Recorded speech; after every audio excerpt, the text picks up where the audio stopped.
స్వామియే శరణమయ్యప్ప స్వామి. ఈరోజు మేము 21వ రోజు పూజ సాయంత్రం కంప్లీట్ చేసుకున్న తర్వాత అల్పారం కోసం అన్నపూర్ణ ఎస్టేట్కి వెళ్ళాం స్వామి. ఇది అన్నపూర్ణ ఎస్టేట్.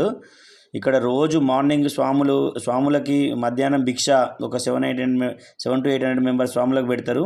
అలాగే ఈవినింగ్ అల్పారం కూడా ఇదే రేంజ్లో ఒక 500 to 600 మెంబర్స్కి పెడతారు స్వామి. నా గురుస్వామి నాకు జీవితంలో ఒక మంచి ప్లేస్ ఏదైనా చూపించారంటే అది అన్నపూర్ణ ఎస్టేట్ స్వామి. ఎందుకంటే ఈ అన్నపూర్ణ ఎస్టేట్ స్వాముల ఓపికకు మెచ్చుకోవాలి స్వామి.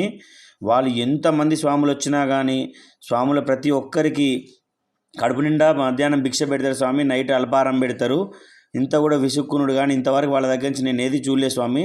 చూడండి, వాళ్ళు ఈవినింగ్ బోండా, ఇడ్లీ, ఉప్మా, పల్లి చట్నీతోటి పెడతారు స్వామి. ఎంతమంది వచ్చినా సర్వ్ చేస్తారు.